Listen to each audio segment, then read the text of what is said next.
So mga kamams, it's already 5:22 p.m.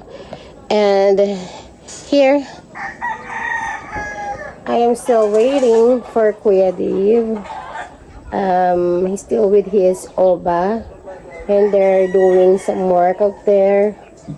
And I am just enjoying the view na lang here.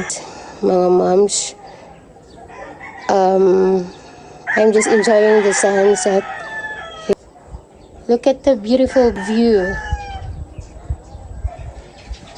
So, ayun. Siguro maya-maya lang din. Darating na sila. It's been 1.5 hours na kami naghihintay. But, siguro uuwi na rin yan. Darating na rin. So, maya-maya update ko na lang kayo mga mamsi.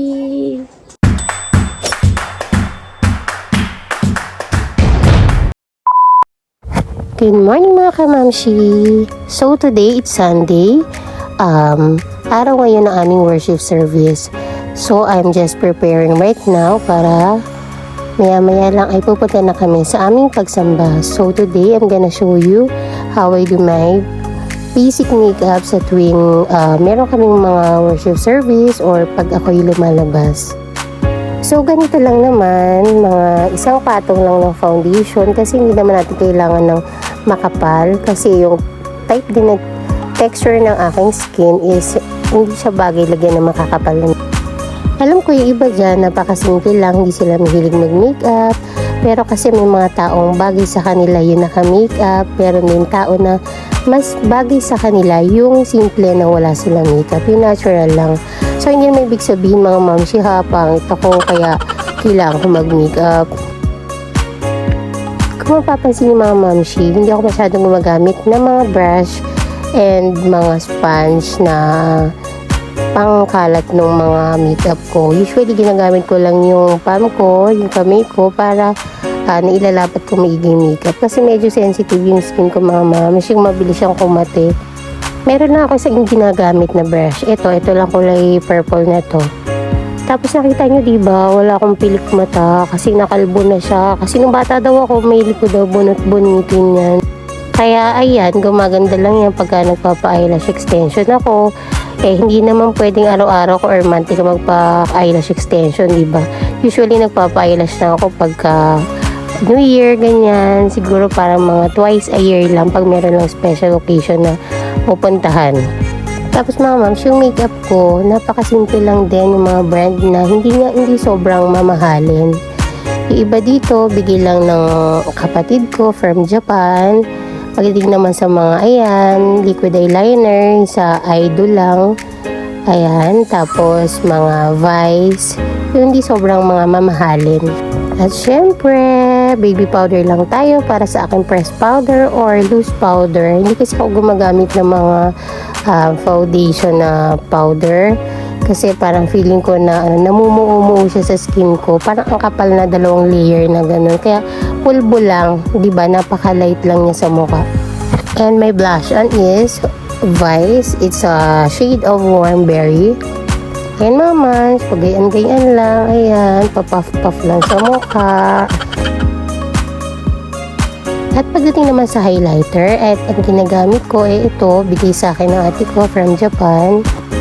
Ayan mga moms, ayan lang siya. Parang napaka very light lang siya ba.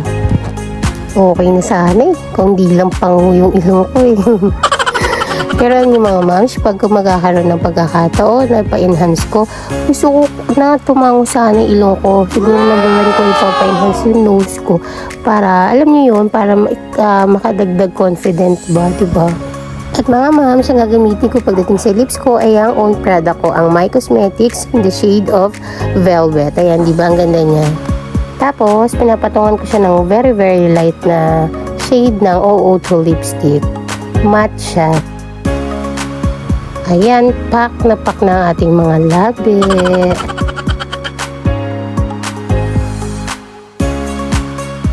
At ayan, tapos na aking pag-makeup. So, pwede na ako magbihis at aalis na rin kami. At ayan mga kamams, tapos na aming worship service. So, pauwi na kami. Isang mabiyayang umaga. Syempre, yung nagagawa natin yung tungkulin natin na sumamba at paglingkod sa Ama, di ba? Bali malapit lang naman yung church namin, so nagmotor na lang kami para mas mabilis. So it's 11 a.m. Malapit na rin ng mag-lunch.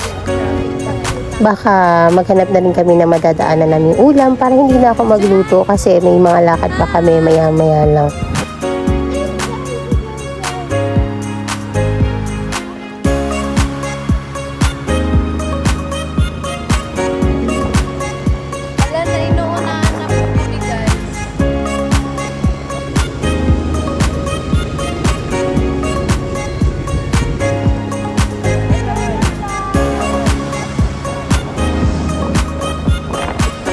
O, diba? Mukhang enjoy na enjoy naman yung isang bata dyan.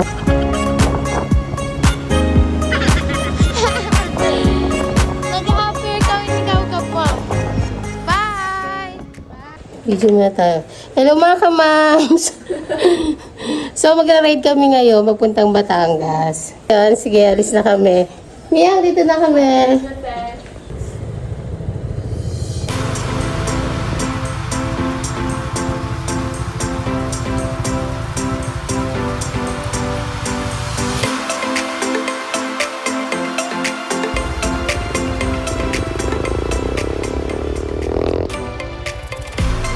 Hello mga kamams, bali 1 kilometer na lang, andun na kami sa pupuntahan namin. Nakita ko na yung magagandang bundok. Ayan. Halos malapit na rin kami. Eh mga mams, dito na kami sa hacienda ng aking kapatid. Ayun, tapos dumating nga kami dito mga mams, walang tao. Wala kaming naabutan. Mga moms, masarap dito. Masarap dito magpahinga. Since wala pa sila, pahinga muna tayo dito. Mga connection na halaman ng mga kapatid. Dito. Ayan, at since wala pa sila, magtitimpla muna ako ng kape. Mabuti na lang, bukas yung kusina. Nagluto nga pala ako ng brewed coffee. At yun ang mga hype na mansion. Ayan, ako na, pabo. Ayan ako nilang, nagatawag dito sa manok na ito. Ayan na kamams, meron silang kanina, talong, I think it's talong, and sili, and tomato, there, over there. Yan. Sooner, magkakaroon din sila dito ng fish pond. Ito yung mga manok panabong. Manok panabong na aking kapatid.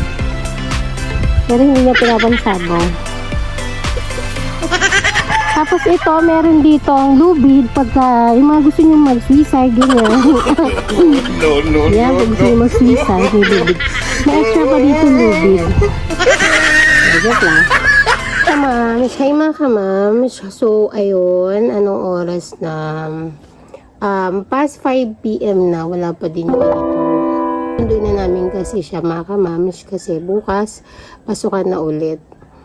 So, kaya pinuntahan namin siya dito sa Batangas para may uwi ko na sa bahay.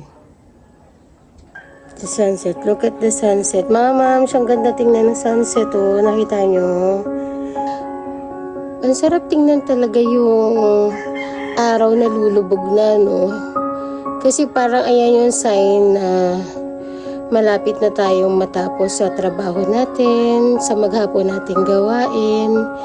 So, ayan yung sign na parang malapit na tayong magpahinga sa gabi, sa maghapong pagod ng katawan natin.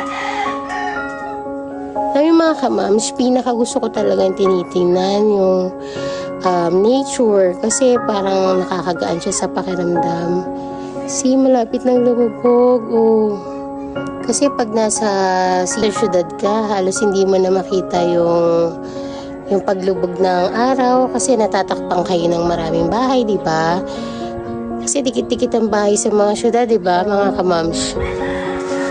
Kaya minsan, ang sarap dumayo talaga sa mga probinsya. Ayan, doon nyo lang nai-enjoy yung ganda ng view, ng nature. So mga kamams, it's already 5:22 p.m. and here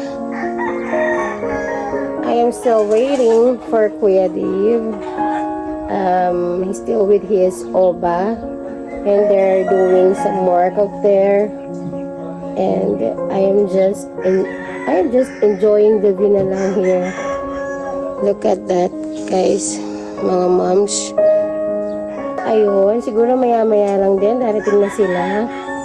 It's been 1.5 hours na kami naghihintay, but siguro uuwi na rin yan, darating na rin. So maya-maya update ko na lang kayo, mga mamsi. Mga mamsi, bumiyahin na rin pala kami pa uwi. 9 o'clock PM na. So nag-order muna kami ng pasalubong para sa mga tao sa bahay. At yun lang. Have a great day. Thank you for watching, mga mamsi. God bless.